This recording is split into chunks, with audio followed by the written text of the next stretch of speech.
Welcome back to the channel, my YouTube family, my new Fallout 4 family.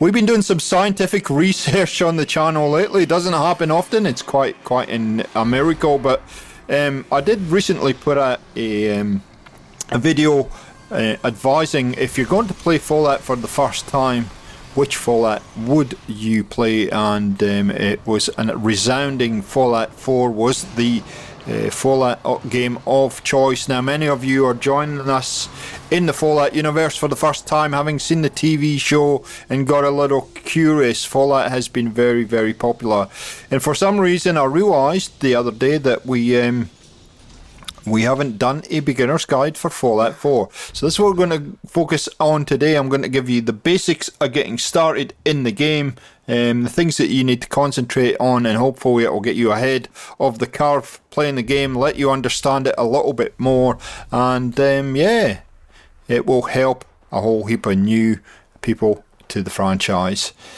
Okay, without further ado, let's get started. Let's do it. Okay, so I could get a perspective on what a new player to the game would really need. I went back and I started a brand new playthrough. Now I've done thousands of hours in this game, and so it was kind of nice to go back and start a new playthrough. It gives me a fresh perspective on exactly what you guys are going to need. The one thing you are going to need, ladies and gentlemen, let me tell you, is time. So cancel all your appointments, say goodbye to your loved ones, because Fallout 4 is a huge open world game, and it very much relies on you exploring every single inch of the map. If you do that, you are going to be heavily rewarded for doing so, and so I highly encourage it. So you're going to need a lot of time in this game, and you're going to be immersed in this game very, very quickly. So be warned, that will happen. Don't worry about it. It's fine. It's happened to us all. It's not a problem. Just as long as your family understand where you've gone and they don't send out a search party, that's fine. So that's the first thing that you need to understand. So we start our journey on Fallout coming out of this vault here. I'm not going to spoil it for you, but ladies and gentlemen, do not be in any hurry to leave this vault. What you want to do is have a good look around and grab anything you can. Everything and anything.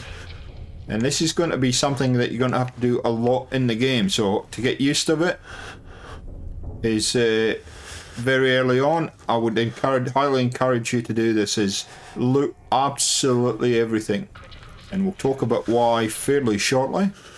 Even when you emerge from the vault, the top area, once you get out into the fresh air, make sure you're having a good look around. Now, all this stuff that you're collecting is going to help you in some way during the game. All these resources and things that you're collecting are useful. Everything's useful in this game. The hardest thing to figure out is what is actually going to be useful for you in the game and how you play the game. But for now, what I'd suggest you do is you just pick up absolutely everything you can, and we'll show you where to put that in a second, and then we'll walk you through a whole lot other things to consider. But that is the number one. That is my number one recommendation. Loot absolutely everything. Grab everything, even if it doesn't seem as though it's useful. Once you get down into Sanctuary Hills, go through all the houses. Once you've gone through all the dialect with Codsworth, go through all the houses and just loot your socks off. And I'll show you where to stick that in a second. So once you have all this loot, what are you going to do with it? Well, the one big thing that you're going to do with it is actually store it. So let me bring my Pip-Boy up. We'll talk about the Pip-Boy in a minute, but if I go to inventory and then I scroll through to junk, you'll see there's a whole lot of items there. Whole lot of items that we've just picked up. There's many things that you've picked up. We'll go through a few others in a bit, but the important thing is this junk section of the Pip-Boy. So once you've picked up all your bits and bobs, come over here to the workshop. It'll give you a quick explanation about how this works. You hit the A button, and then you'll be given either an A or an X. You want to hit the X or whatever it is on your system, the transfer button, and you'll be given this little menu here. Now, you can see on my system, LT is for my inventory, RT is for the items that are already in the workshop. Okay, so I'm going to hit LT for my inventory, and then I'm going to scroll across, and you'll see junk there. There's a whole lot of stuff. Now, take a note down on the bottom of the menu there that you've got the workshop, the store, take all, etc. Right in the middle there, Y for my system says store all junk, and as soon as you hit that button, all the junk's gone, and it's now been transferred over here. So it's a very important thing to understand that you need to, once you've collected a whole lot of this stuff, store it in your workshop at Sanctuary when you first start the game. You're going to be in Sanctuary quite a bit at the start of the game, and make sure you see, look, there's stuff lying around absolutely everywhere, so make sure you're picking all this stuff up. This is going to be very, very useful very quickly in the game, and again, I'm just going to store all junk again. That's in there right now. So to give you a quick explanation, and we'll go through this in a little bit more detail in a little bit, but all the materials that you've just stored in there are going to be used on workbenches. There's a weapons workbench right here in Sanctuary. There is an armor workbench right here in Sanctuary. Once you get power armor, there's a power armor station, and all these materials will be used to upgrade your weapons, your armor, your power armor, all kinds of things. So that's why it is very, very important that you're looting. You see, I've even missed a few things, that you're looting and storing stuff in your workshop at the start of the game, because you want to start crafting and upgrading weapons, and we'll talk about the crafting systems at the moment. I just want to touch on those to the logic of why you would do looting, and why you might need some of these items. Okay, so the next thing I would advise you do is, as soon as you get your Pip-Boy very early in the game, I'm not going to tell you when because I don't want to spoil it for you, but as soon as you get your Pip-Boy, familiarise yourself with the menus. So you've got stats, you've got your player stats, and within each menu you'll see there are sub-menus. So you see under stats it has status. On my controller, I use my left stick, and if I push it left or right, it moves these sub menus. So you can see my special abilities here and where we're up to, and then what perks I've got and where we're up to, and we'll show you why I've got extra strength there, and we'll show you why I've got extra perks there and where that come from in a minute. But again, just familiarize yourself with your Pip-Boy. Now you see for my Pip-Boy, if you look up at the top right along at the end there, it says RT. It depends on what system you run to what that'll say and how you navigate in the menu. But you can go through to inventory, and inventory is going to have all these sub menus, which we'll get into in a bit. Then you've got data, which has got your quests and workshops and all kinds of stuff like that. Obviously you've got your map, and we'll talk about the fast traveling and stuff in a bit. And then you've got your radio stations, and you will need those radio stations for various things as we go along. So just familiarise yourself with your Pip-Boy, and get used to using all these different menus and figuring out where everything is, because you're going to be in your Pip-Boy a lot, trust me. Okay, let's talk a little bit about the specials and the perks here. And first of all, I'm going to start off by showing you where I got my perks so early in the game. and also how the skill tree lines up with all of this. So when you first get to Sanctuary, you'll see here is the workshop here. If you turn directly across from the workshop and run into the house, this is your original house from the start of the game. Come in here and make sure that you pick up the Grog Nick Barbarian magazine. Excellent. And what you will find is all these magazines are going to give you a boost, a free boost. And you can see critical hits with unarmed and melee attacks permanently do 5% damage, extra damage. So take that. And also come up to Sean's room. There's the living room here. From the start, come up to Sean's room here. And make sure that you pick up this book right here. Your special, right under the dresser here. Pick it up. And you will get to pick an extra point in one of these abilities, so, or attributes. I'm going to pick strength.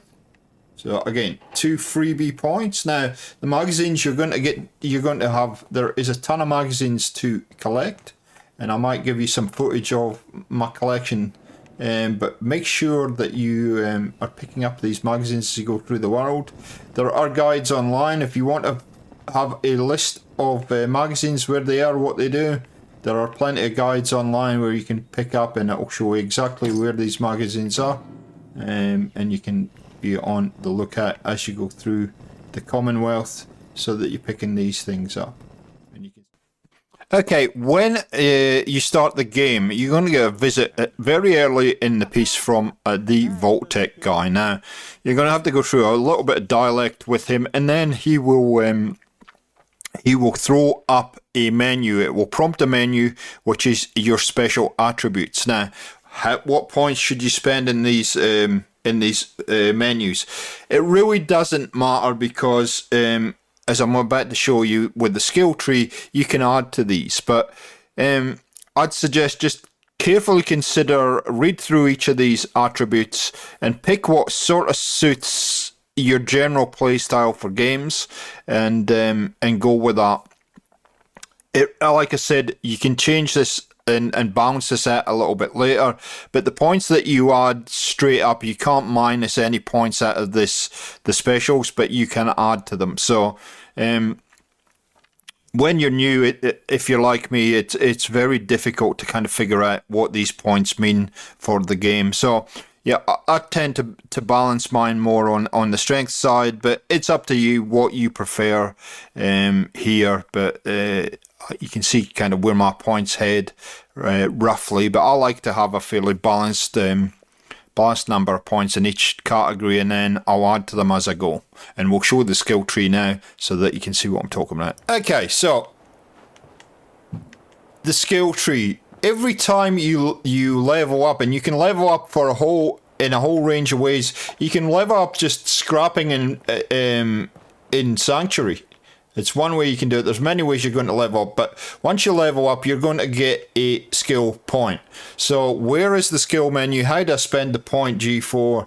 Okay, so bring up your Pip-Boy, and you want to be in that first menu. You can see the stats menu there. Now, pay close attention. Down at the bottom there, it's got Stimpaks, Radaway, and then it's got level up, 1 point. So you press whatever the button is on your system, it's Y for Xbox, and it will bring up your skill tree. Here it is here. Now, you can see here across the top here are your special points and how many points you put in strength, perception, endurance, etc. And you can increase these as you go. You can see how many stars are in each of these. So this is where it is a little bit more advanced as you get into the game, that you can build certain builds for different playstyles like melee and laser weapons and everything. I'm not going to bore you too much with that. But you're going to notice under those specials are a whole lot of other attributes and areas that you can spend your points in. Look at this. So you are going to need a lot of these as we go through. So I'd spend a little bit of time just quickly going through these, seeing what each of these are about, and then just trying to make a determination what you're going to need and how you're going to play the game, and therefore what is important to spend points in. Now, one thing that you're going to have a problem with fairly early on in the game, we're talking about looting. You only have, I'm going to get out the skill tree for a second. If you notice, you're only going to have so much carrying capacity at the start of the game. Now, you can see here I'm in the inventory screen. If you look down in that bottom left corner, it has 54 of 355. So I can only carry items to the value of 335 before I become incumbent. Okay, so you've got limited carrying capacity. There are a number of things that you can do to increase that, and we'll talk about that in a while. But one of the things that you can do, if you want to get a lot of loot in at the first instances, there are perks here that allow you to carry more inventory. We'll see if we can find them. Now, you see some of these that have no kind of Vault Boy on them. Some of these you have to get to a certain level before they will unlock. And even if you do spend a point in some of these, there we go, there's the one. Strongback is the one for carrying capacity.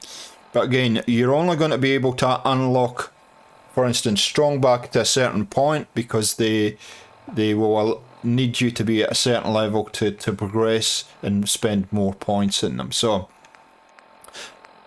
choose carefully what you want to do with your perks and how you spend your points. If you want to start with your specials and just try and get a feel for that, you can, but you have also got all these options down here. And I've got to say, my advice is, as you play the game, you're going to be able to figure out what you need. Like lockpicking will be one that you're probably going to need, depending on how you're playing the game and what type of guns or weapons you're going to use. Again, you can spend points in all kinds of different weapons categories, for instance. If you want to upgrade your weapons, then you're going to have to spend points in certain categories and so on and so forth. So take some time, go through all this, and don't be in a hurry to spend your points until you're convinced that that's what you want to do and where you want to spend them. Okay, so we have, as you can see, it's kind of got a little bit dark now, so you can change when you are operating in the map, what times a day you're operating in the map, and I'll show you exactly how you do it. It's very, very simple. Now, see there's a chair there, and as soon as I see the chair, there's a prompt to sit, and as soon as I sit, it'll give a little prompt saying wait, and if I press that button, it gives me an option to wait for X amount of hours. So you can see at the moment in the game time, it's 8:13 p.m. I'm going to wait for 12 hours, and we're just going to do this in real time. And you can see you're going to watch everything cycle through. It's going to get very dark, and then it's going to get light again. And hopefully, if we've done this right, it will be 8 o'clock in the morning. And all we do is just push forward, and there you go. We've changed time, and it's now daytime. We can go exploring. If you're not comfortable at the start of the game going exploring at night time, likewise, if you find a bed, you can do exactly the same thing by lying down on the bed, and it will give you the option to sleep. And it will you'll be able to do the same trick, hit so many hours, and there you go. You can change the time of day that you're exploring the Commonwealth.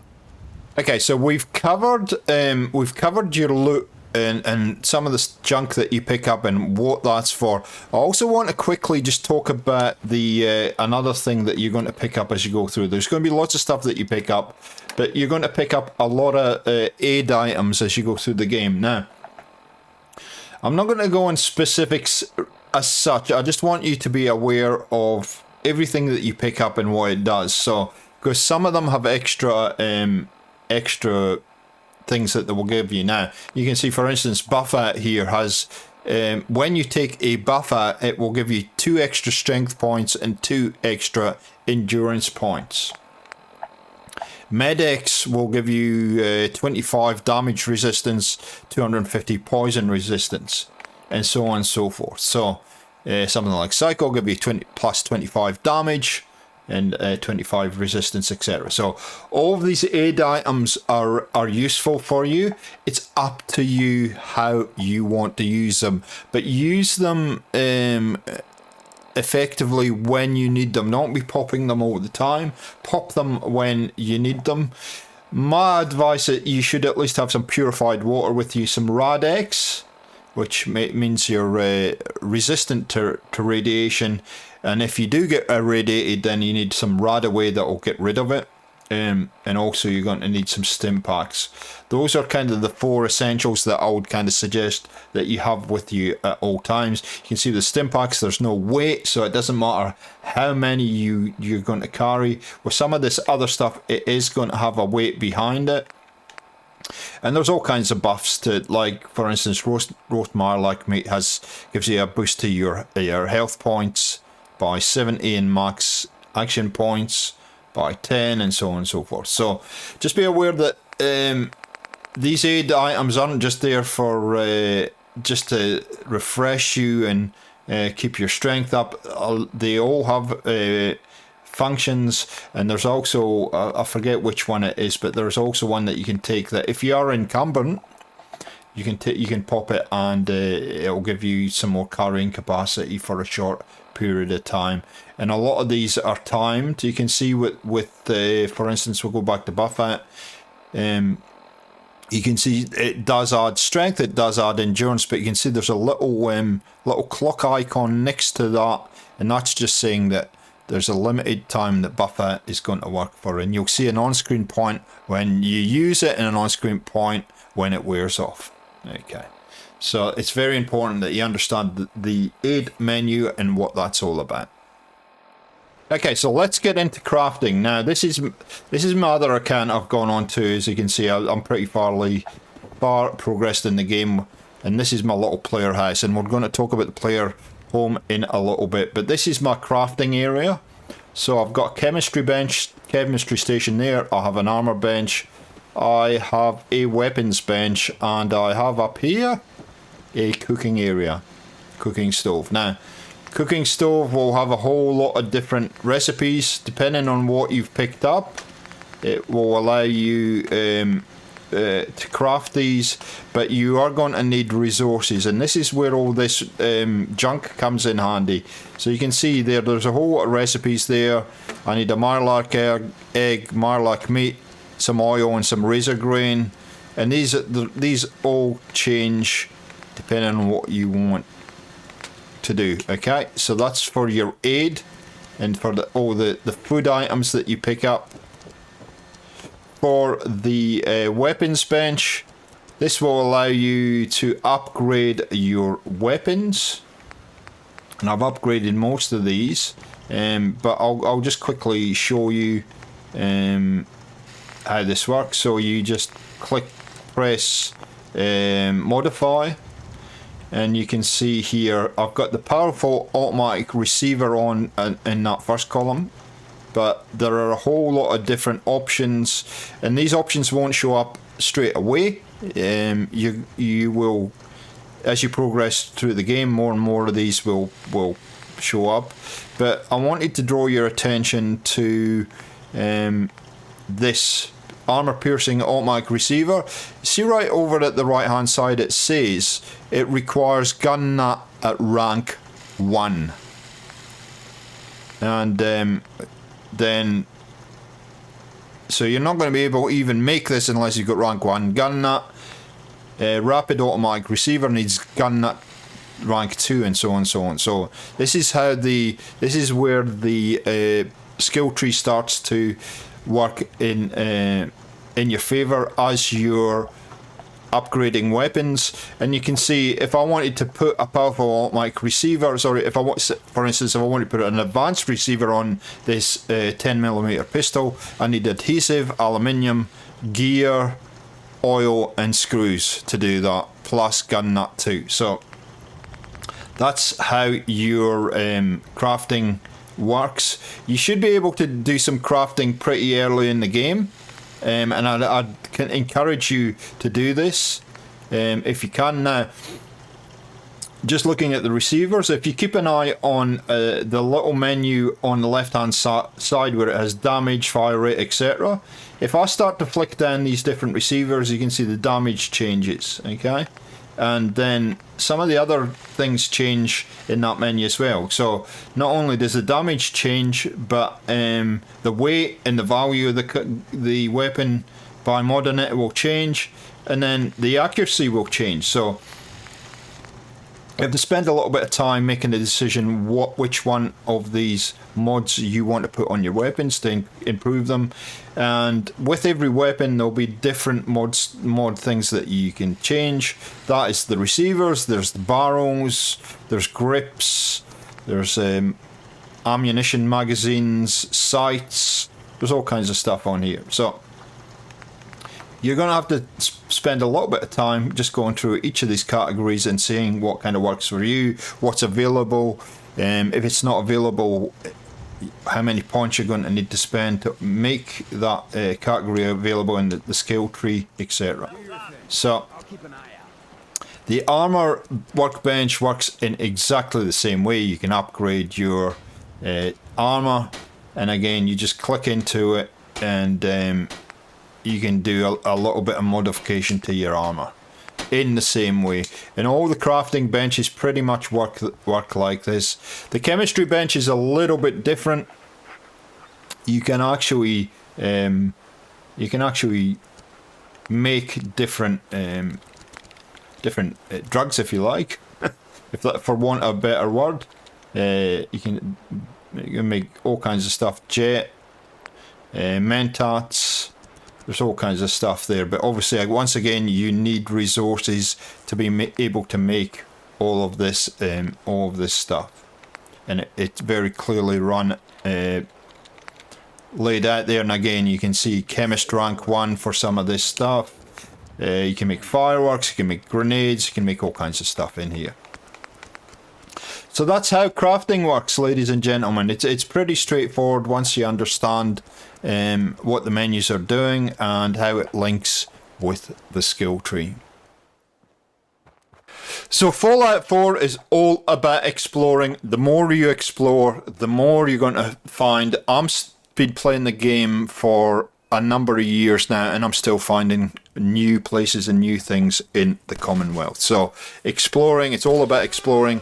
When you do find a place, if it's a significant building or facility or whatever it might be on the map, it will show an indicator to say that it is discovered. So once you discover somewhere, you're able to fast travel back and forward from it, and we'll show you how to do that in a sec. But also you are going to meet various people along the way. You're going to meet people in different circumstances, and a number of those NPCs, non-playable characters, you can actually take with you as a companion, and we're about to see that. I'm about to meet Dogmeat for the first time at Red Rocket, and he's going to be my permanent companion at the start of the game. And each of these different companions will bring something different to the mix, but they will also have a backstory that will reveal itself as you travel with them across the wasteland. So as soon as you get the opportunity to get a companion, please take it and follow the story through. Okay, so now that we have opened up Red Rocket, if you open up your menu and you go to map, you will see that Red Rocket is shown. That's where we are. Truck stop is shown on the menu, on the map. Sorry. Vault 11, 111 is on the map, and Sanctuary is on the map. So once you discover a place on the map, what that will allow you to do is now fast travel. So you can see as soon as I hover over Sanctuary, down at the bottom there, I can fast travel. And all you have to do is press the button. It will ask you, do you want to fast travel to this location? And just like that, we are going to be back at Sanctuary. Now, if you're incumbent, it will not let you fast travel. If you're in combat, it will not let you fast travel. So make sure that that you don't have too much gear on you, junk on you, and make sure there's no enemies close. But it will prompt you to say you can't fast travel at this location at the moment or something like that. Okay, so there we go, and you can see Dogmeat's with us, and he is our permanent companion in that. So a quick bonus tip: if you hit, you'll have a button to draw your weapon with. Okay, so for me on Xbox, it's actually the X button. But if I press and hold the X button, that will holster my weapon. So there's a little bonus tip. So if you're getting stuck with your gun and you're like, I just want to put it away, press and hold. And there it goes, it's gone. Okay, so the very last thing I want to talk to you about is a player home. You're going to be in Sanctuary for a while. This is kind of going to be the place you're going to come back to at the very start of the game quite a bit. So my suggestion is to put yourself together a player home, and you've got lots of houses in Sanctuary to pick from. You can pick whatever house you like that you can actually physically walk into. Obviously this house you can't walk into, but all the others you can. Now I want to show you a couple of things. Now you are going to get into a mini game that's within the game. Which is a whole settlement building component, managing settlements. I'm not going to go into that today because that's a little bit more advanced than a beginner. But if you see here, when we go to the workshop, it says X for transfer, A for workshop. And if I hit A for workshop, it brings up this weird menu, G4. And this is the build menu. And again, you will need resources to be able to build. But suddenly, look at this. I can move things around. Look at that. Look at that. So I can build a player home. I can also scrap things. So you can see there's a whole lot of stuff that if it's yellow, just scrap it because it's no use. Now I'll talk about these in a minute because I can't move those around. I can't do anything, but they are actually still useful. So the reason I've scrapped the bed is I now have the opportunity that I can actually build furniture, and I can actually build myself a wee bed. And you can see, to build myself a wee bed, I need 61 steel and 4 steel and 5 scrap. And you'll get into this in a little while, but okay, so there's my bed. So this is my player home. I can sleep now, I can change the time of day. But the other thing about these components here, see, it says take, but it also says transfer. So to stop yourself being incumbent, what you can do is, if you're not using something, for instance, a good example is maybe something like ammunition. If you're not using the ammunition, just store it. You can choose how much you want to store, and just store it away. Likewise, if there's the town iron, you can either put in your workshop or you can store it. Pipe revolver, I might need that later, you can store it. Okay, and then when you come to it, you can see what's in the dresser. And so a lot of these things will allow you to store and transfer objects from your inventory. If you're not using, I'm not using the chef's hat right now. I'm not using the Vault-Tec Overseer's t-shirt at the moment. So again, build your little player home as you like. You can get rid of a lot of this crap if you're not going to use it. But this will take you into a whole realm of different things. But just pick a home. You're going to get legendaries and you're going to get magazines and all kinds of stuff as you go through the Commonwealth. And it's always good to have a little player home to store all that gear.